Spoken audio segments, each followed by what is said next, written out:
I'm Debbie, and welcome to Bible Study. Today we're in chapter 14 in the book of 1 Corinthians. And today we're going to be reading about a lot of the different spiritual gifts that are given to believers from the Holy Spirit. We're going to speak a lot on tongues and also about the scripture where it says about women should be silent in church. Yep, we're going to go over all of that. So if you're ready to Bible study with me, let's go.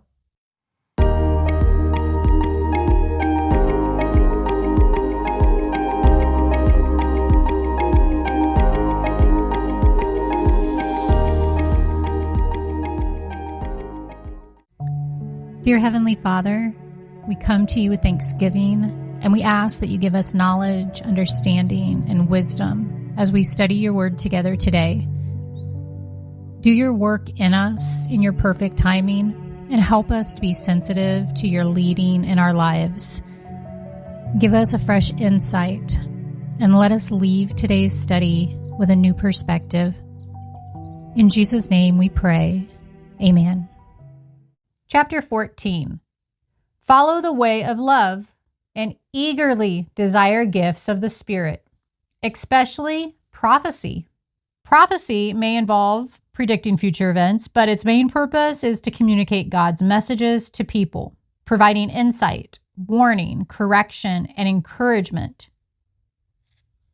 Verse 2, for anyone who speaks in a tongue does not speak to people, but to God. Indeed, no one understands them. They utter mysteries by the Spirit. The gift of speaking in a tongue was a concern of the Corinthian church because the use of this gift had caused disorder in worship. Speaking in tongues is a legitimate gift of the Holy Spirit, but the Corinthian believers were using it as a sign of spiritual superiority rather than as a means to spiritual unity. Spiritual gifts are beneficial only when they are properly used to help everyone in the church. We shouldn't exercise them only to make ourselves feel good. Verse 3, but the one who prophesies speaks to people for their strengthening, encouraging, and comfort. Anyone who speaks in a tongue edifies themselves, but the one who prophesies edifies the church. I would like every one of you to speak in tongues, but I would rather have you prophesy. The one who prophesies is greater than the one who speaks in tongues, unless someone interprets, so that the church may be edified. So Paul's words to the Corinthians about prophecy and speaking in tongues have much to say to our generation as well. Many Christians struggle with the discussion of tongues. Paul would clearly say that no one should put down Christians who speak in tongues, and those who speak in tongues should not disparage those who do not. Paul makes several points about speaking in tongues. First, it is a spiritual gift from God. Second, it is a desirable gift, even though it isn't a requirement of faith. And it's less important to the whole body of believers than prophecy. Believers need unity and love. Our enemies are not each other, but Satan and his forces of evil, who rule this sinful world and our selfish, sinful desires. Although Paul himself spoke in tongues, he stresses the importance of prophecy because it benefits the whole church, while speaking in tongues primarily benefits the speaker. Paul would encourage us to be so in tune with the Spirit that God's messages of comfort, encouragement, and edification are always heard in our congregations today. Make sure your actions are encouraging and edifying. Verse 6, now, brothers and sisters, if I come to you and speak in tongues, what good will I be to you, unless I bring you some revelation or knowledge or prophecy or word of instruction? Even in the case of lifeless things that make sounds, such as the pipe or harp, how will anyone know what tune is being played unless there's a distinction in the notes? Again, if the trumpet does not sound a clear call, who will get ready for battle? So it is with you. Unless you speak intelligible words with your tongue, how will anyone know what you are saying? You will just be speaking into the air. Undoubtedly, there are all sorts of languages in the world, yet none of them is without meaning. If then I do not grasp the meaning of what someone is saying, I am a foreigner to the speaker, and the speaker is a foreigner to me. So it is with you. Since you are eager for gifts of the Spirit, try to excel in those that build up the church.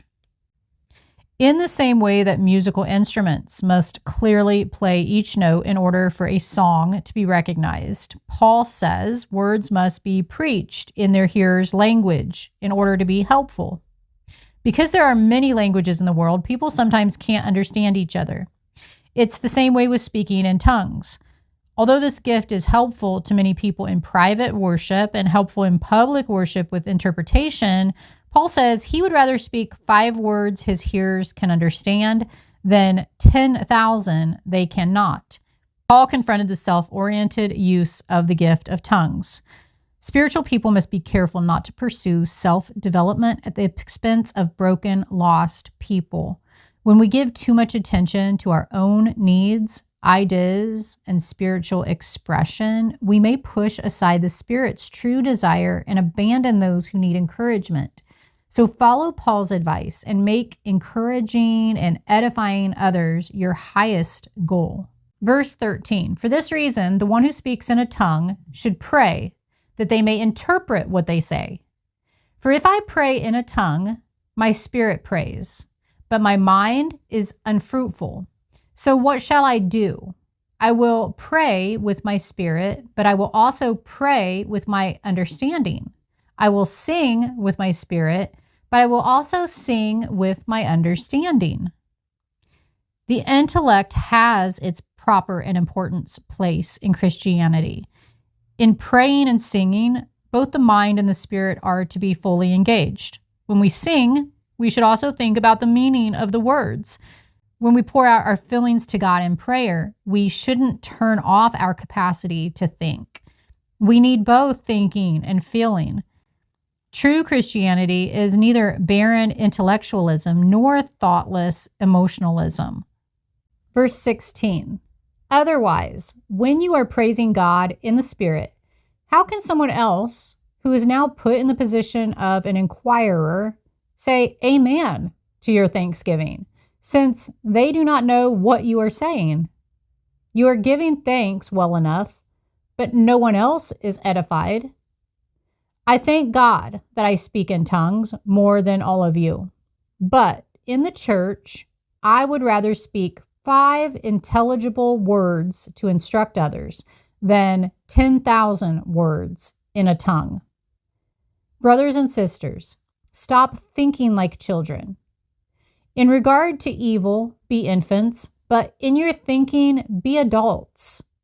In the law, it is written, with other tongues and through the lips of foreigners, I will speak to this people, but even then they will not listen to me, says the Lord. Up to this point, Paul has been explaining that the gift of speaking in tongues is of no value to a congregation as a whole, only to the person who speaks to God in the unknown language. But if that person also has the gift of interpretation, tongues can be used in public worship if the person praying or someone else with the gift of interpretation will also interpret what has been said. That way, the entire church is edified by this gift. Verse 22, tongues then are a sign not for believers, but for unbelievers. Prophecy, however, is not for unbelievers, but for believers. So, if the whole church comes together and everyone speaks in tongues, and inquirers or unbelievers come in, will they not say that you are out of your mind? But if an unbeliever or an inquirer comes in while everyone is prophesying, they are convicted of sin and are brought under judgment by all, as the secrets of their hearts are laid bare. So they will fall down and worship God, exclaiming, God is really among you. The way the Corinthians were speaking in tongues was helping no one, because believers didn't understand what was being said, and unbelievers thought that the people speaking in tongues were crazy. Speaking in tongues was supposed to be assigned to unbelievers, as it was in Acts. After speaking in tongues, believers were supposed to explain what had been said and give the credit and glory to God. The unsaved people would then be convinced of a spiritual reality and motivated to look further into the Christian faith. While this is one way to reach unbelievers, Paul says that clear preaching is usually better.